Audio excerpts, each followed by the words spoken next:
So the Varus, possibly. Oh, Rosar is letting go of the Varus, which means that NAOS could still go for a priority pick on that particular champion. We have to remember that Rosar also loves Varus on Luna's hands, regardless of what patch it is, because he's so effective. The only difference is that this is kind of different. This is an on-hit Varus now. It's not the standard lethality poke Varus. Oh yeah. So it's kind of hybrid now. But Rosar immediately responds with the flavor of the season in the support role, and that's the Gragas. I mean, the Gragas has been an incredible support for a lot of the WRLA. He just has been, pretty much unstoppable a lot of the time, and seeing him again here, not too big of a surprise on Nomel, but Rafe is going to be on that Nautilus. Now that is a scary prospect, because he can really set these plays up for Mirmo, for Mitsura, because it does seem like Zaupi will be on that Wukong too. Yeah, and that is definitely something that I really like heading into any draft for NAOS eSports. I want them to prioritize champions for Zaupi, because Zaupi is the one that really enables, the NAOS eSports squad. He's the best engager they have on the team. Yeah. And Rafe being on the Nautilus, this is kind of easy to execute. They do have 3 champions that has a lot of crowd control. Meanwhile, on KT.RY, they do have a lot of damage, right? They have the Gragas that can engage or disengage, and plus a very stable champion for Rattel. If ever that Rattel will be the one playing the Renekton, this will be a problem for Calm. Yeah, because Calm is going to get banned out here. You see, he's being targeted because they want him to go on a top laner that, it is not the best in the early game. Maybe trying to force him onto a Jax pick or a Fiora, perhaps. But the Kai'Sa ban out there, kind of scared of this, of the potential for funneling here of NAOS eSports. So I don't know how I feel about them banning that one out, but it is a valid ban, I'd say. I mean, Jhin is still open if ever that NAOS eSports still wants to go for a double ADC, but that is kind of awkward, right? Kai'Sa can no longer be played in the jungle role. I don't think so. In patch 4.2a, it did receive some major nerfs on the jungle role. But on the other side, I kind of highlighted the fact that Rosar being able to pick the Kha'Zix for themselves, oftentimes, good things happen to them. Oh! Wait a minute. No, wait. Mitsura, please. I want to see the... Wow! See, you did it! Let's go! Let us go, ladies and gents. We have Mitsura on an Ahri. Of course, that means that he's going to be going up against Zero on the Corki. But... Wait. What is happening with Rolster's draft mode? Where Doe's gonna be on the Kha'Zix? Is it going to be... Okay, no, I get a theory. Luna's gonna be on the Gragas. He's gonna be left alone in the Dragon. Wait, no, he's not. Zero's gonna be on the Gragas? What is happening? I mean, this is the only option that they have, right? Like, Rosar, this could turn out to be a very genius draft for them, or the total opposite, because this is over prioritization on the Gragas, and putting Zero on the Gragas against the Ahri, it will just be static lane. The playmaking potential will always be there, and it does look like both teams does have something reserved for the playoffs, right? This is the first time that we'll be seeing Ahri for NAOS eSports, and same can be said for Gragas mid lane, so definitely an exciting one. Yeah, now I was gonna be a lot more excited about the Ahri, I would say, but then the Gragas mid came out, and I'm just like, yo, what is happening? The AP Gragas, that is going to be a very potent explosive cask when we do get to that mid to late game team fight stage. So yeah, I am not sure how this one's gonna go, but we do know one thing. It's that the junglers, who are pretty much going to be the main movers and shakers here, are on their comfort picks. We got Vi for Zaupi, and Doe, of course, on that Kha'Zix. Exactly. I mean, we look at both drafts here. NAOS eSports, it speaks or shouts one thing: pick, right? Every single time you go whatever lane, it's just going to be a point and click crowd control to try to minimize the numbers on the other side. And now you look at NAOS, they're starting something very cheeky here, sending over their dual lane on the top side. Yeah, a little bit cheeky, but you know, you gotta pull out everything that you can in order to come out on top here, especially against a team like KT.RY. So I understand why NAOS is, you know, trying to flip the script a little bit, and as you can see, they have already forced Rattel to call for a lane swap as well, because Calm is his preferred opponent here, and it's sort of going to be harassing him a little bit. That Char won't land, unfortunately, but now you can see that Mitsuru is struggling a little bit in terms of health. Yeah, at least this is a range versus a melee matchup in the mid lane. Mitsuru just has to be careful because, you know, Ari is definitely one of the coolest sheer champions that we do have in the game. It's kind of off-putting that we're not seeing the minion health right now, but maybe we'll get that fixed after this game. Now it's eSports. Oh, there you go. Right on cue, Jethan. I think I have something voice activated here.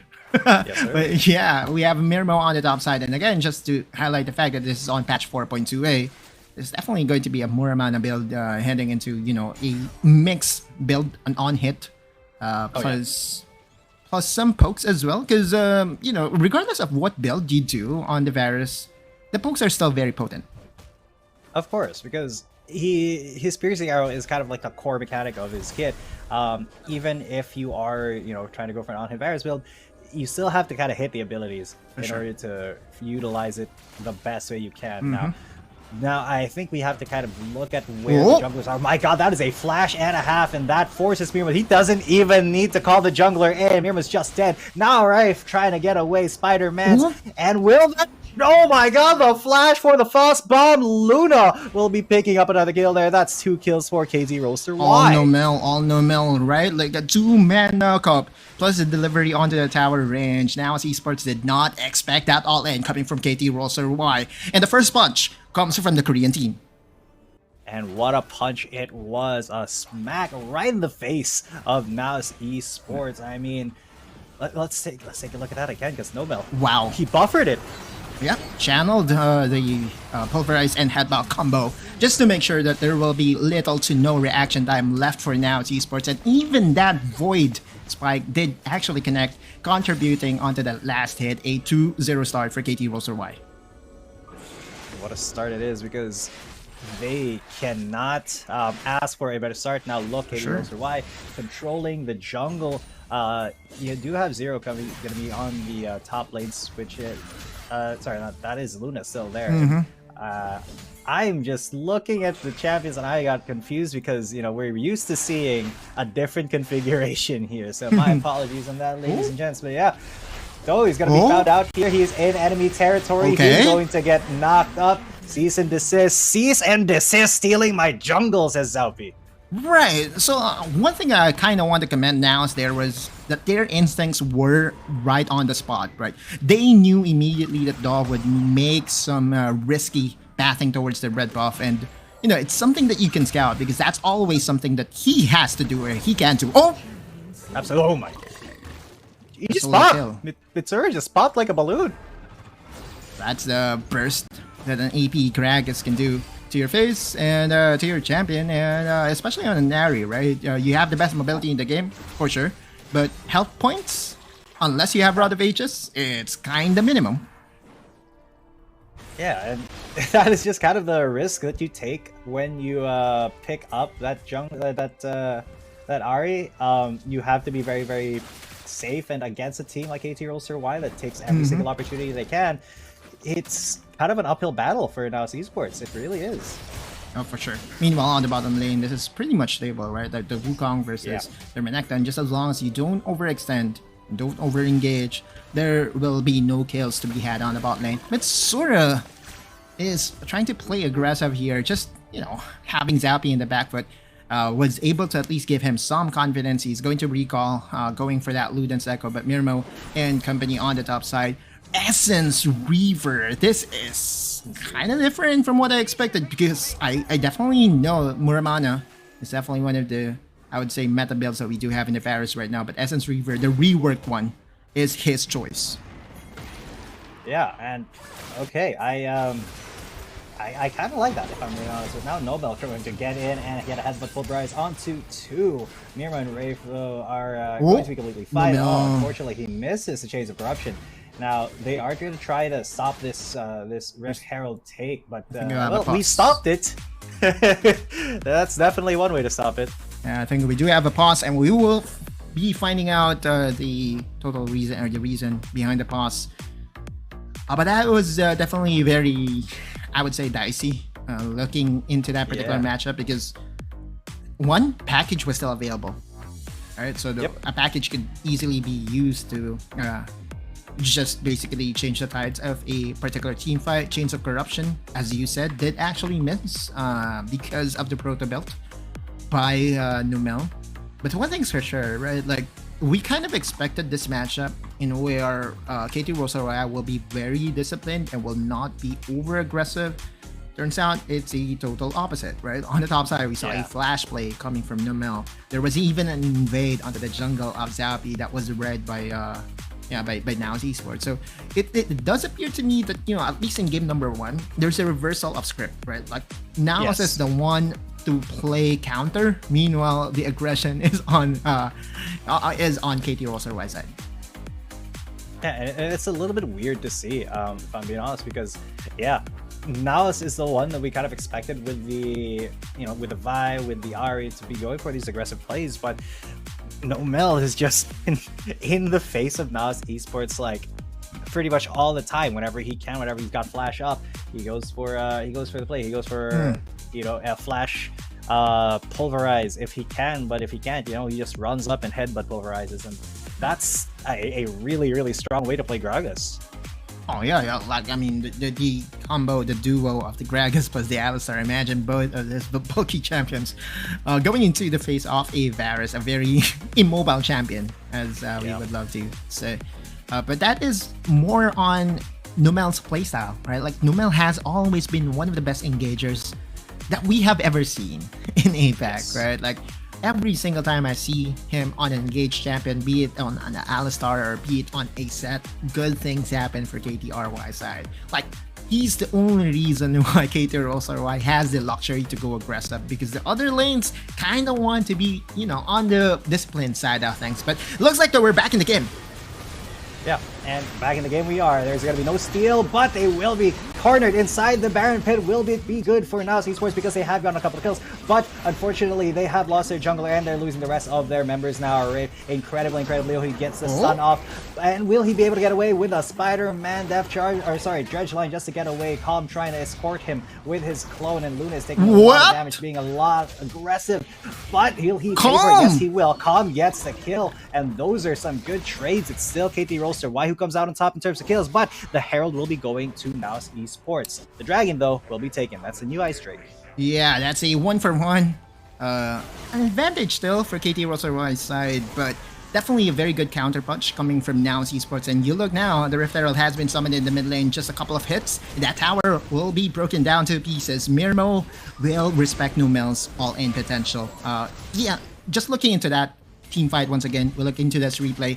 And I just want you guys to focus on one thing, the package. Just look at how this package separated the two fights, or the two sides, plus the explosive cask as well. Like, the package was there to provide the necessary, I would say, gate. Look at that! That is a vault breaker onto Numel trying to get away, but Zero was the target. That is a sick a very big explosive cask, and it did not kill. Unfortunately, the piercing arrow will take a life. Actually, it did kill. Sorry, there's a 1-for-1 trade, but it's going to be NAOS eSports for the first tower here.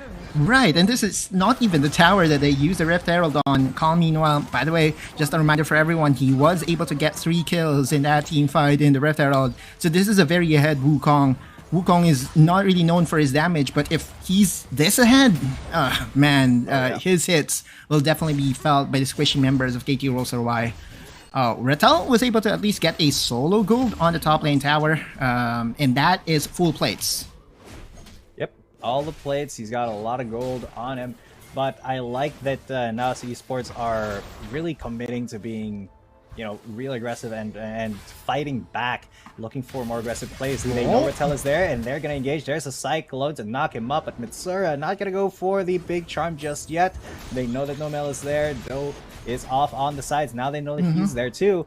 So what is the play now for KT.RY? NAOS has been moving like a group, and now NAOS will be left to will be leaving Zaupi to defend the mid lane. He will be successful in doing so.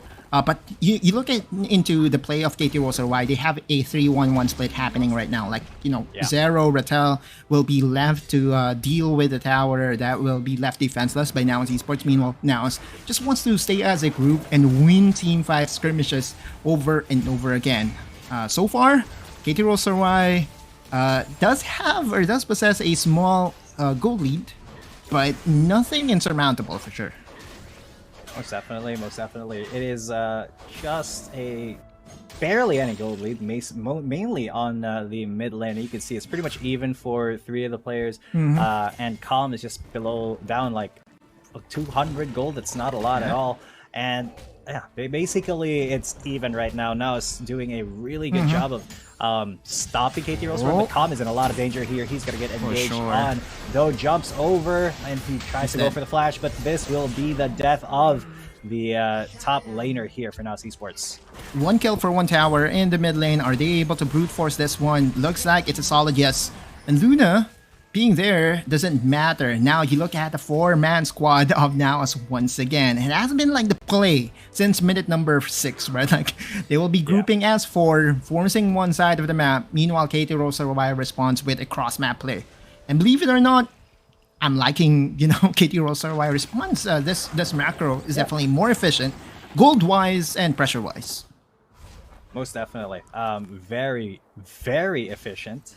That's because that's how they like to play. That is, KT.RY, one of the best teams in APAC, if not the best team in APAC at the moment. And they really focus a lot on their, macro sensibilities. Yep. Even though a lot of the APAC teams and countries, they love to go for these, fights and they love to go for really aggressive plays. KT.RY can switch it on and off, but they always try to focus on if they're losing play here on this side of the map, they have to make up for it in another way.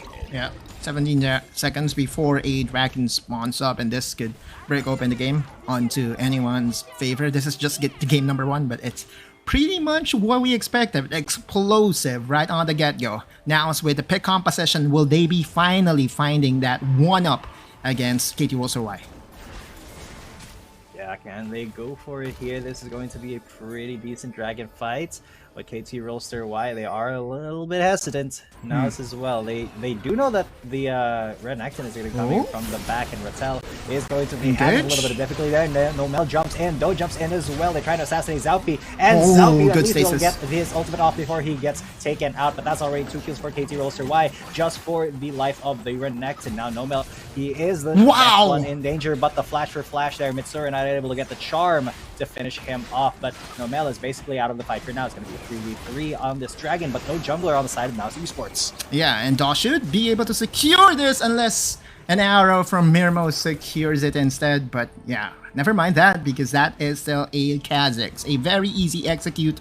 Smite plus the first skill should allow him to easily execute all these big objectives, and that's a massive win for KT.RY. Let's look into that replay once again. Again, Numel being the one to engage on NAOS. But one thing I kind of want to comment here is Rattel buying stasis right away, was able to buy himself enough time to get everyone set and ready, and that is the advantage that KT.RY needed. Just one item was even able to, net them a win in that particular T-fight. Yeah, that stasis at Zhonya's was very, very timely. It just left 3 members of NAOS circling him while his dominance was on, while the rest of his team was getting stuff done in the other parts of the fight. So, big play, big distraction there from Rattel. But even though that was a 1 fight and a dragon for KT.RY, the gold lead is pretty small at the moment, just about 2,000 gold. But if you're KT.RY, you know how to make that snowball. Oh, for sure. And plus, they have the ability to threaten the 3 dragon win condition. We all know the 3 dragon stats boosting onto anyone's team is definitely so massive right now in the game, and that is definitely a win condition for any team right now. But NAOS eSports is definitely that one team that is not going to surrender without a fight. I mean, you look at them, they're going to still put on the pressure. NAOS trying to steal the red here by KT.RY. And maybe remind everyone that there is also a smite stealing support from NAOS eSports, Yes. and that is Rafe. Yeah, he has done that. He's been the kind of linchpin of a couple of NAOS's games because he was able to get a steal, and that's just straight for you, dude. He's kind of insane like that. But it's not something that NAOS can really rely on. Right. You know, it's something that can happen and that other teams have to be aware of, but it's not something that is reliable as a strategy. Ooh. So they do have to, you know, solidify the rest of their game plan here against KT.RY, and they really have to deal with the threat of Normal just being in the front all the time. And this 12-minute Baron or 13-minute Baron is still very squishy, and so NAOS is really feeling the pressure that KT.RY is putting on right now, right? Like, you know, the threat to just shred down the Baron, especially if you have the Kazakhs, it can melt in less than 10 seconds, and NAOS knows this, and so they are going to respond. You look at the state wave, KT.RY has prepped everything before even trying to threaten this Baron takedown. At 10,440, that Baron will definitely melt fast. Yeah, and that Dragon has to be basically babysat if you're on NAOS eSports' side. You cannot afford to let KT.RY get there first. So whether you know, it's a pick slightly before the Dragon comes up, or you know, they just get there first and start setting up vision. They really need to be on point when it comes to the next Dragon fight, or else KT.RY is just going to start to snowball this out. Oh, for sure. I mean, you do know how you're now seeing Daw with 3 items already completed on this Kazakhs. One of his most played champion, KT.RY, like a thief in the night, was able to even get an objective here in the mid lane, evening out the tower count as well. Now KT.RY has just opened a 3.6k goal lead just off of a very beautiful macro. I mean, you look at the bot lane, that's already a wave pushing down NAOS' side. And this is, you know, giving you a clearer picture as to how disciplined KT.RY approach is in the game. And as you said, you know, they are the team that can really balloon and snowball a 2k gold lane into something bigger. But NAOS eSports on the other side is the one to flip things around, regardless if they're like 5k behind. And that's the reason why this is a very exciting matchup, because numbers, logic may favor KT.RY, but NAOS eSports, they are not the power afraid. of friendship. Yeah, they're not power afraid. friendship.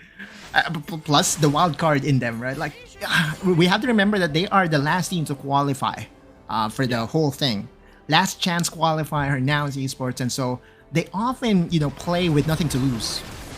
Oh, speed of nothing to lose. They have nothing to lose from going for this Jeff Charge. Zero now not half health, but there's a package coming in, and the disengage from the explosive cast. But Pitsura is incredibly low, so is Zaupi. Pitsura gets hunted down, and he's taken out by Do, and the rest of NAOS fall like dominoes, just like him. Now Rafe and Calm are on the back foot. They're trying to get away, and they do escape, but that was a horrible, horrible engage from NAOS eSports, resulting in 3 kills. And the Drake for KT.RY. Yeah, that's 3 dragons for KT.RY. If anything, this is close to insurmountable. 5k gold lead plus, you know, 2 objectives coming their way. Even the Baron is a hot objective for KT.RY right now, and that to me is all Zero. Zero did know that there is a potential for NAOS to go all in, and all he needed to do is to just separate himself from the crowd, and with that, that's a 3-4-0 plus 2 objectives. KT.RY in firm control in game number 1. Yeah, incredibly firm control indeed. It's just... it's looking really, really bad now for NAOS just from that swing. Let's take a look at how it was again, because it was a Wraith with a depth charge over the wall to start it off.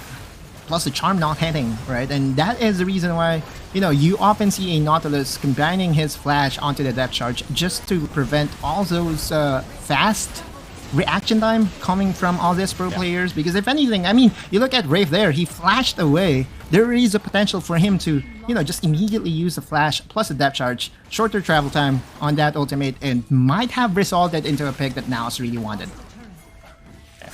And unfortunately, NAOS, they don't want this siege to happen. Mitsura is taking so much damage just from the straight pokes of Luna, and oh, look at that explosive cast. That basically took Mitsura out of the fight immediately. This is not looking good for NAOS eSports, and as they get dove right behind their inhibitor turrets, the top one and the middle one are already down. All of them are in the fight. There's a kill already onto Normal, but that is a very, very short one, as, oh lord, everything else goes to heck and back. There's 2 kills already for KT.RY, and they will be on that Nexus turret now. What can Naosu to recover from this? Mitsuru is down, so is Rafe, near the last man standing, but he won't get taken down before the Nexus goes out. Easy peasy, KT.RY was able to read what NAOS wanted to do, regardless of the surprise pick.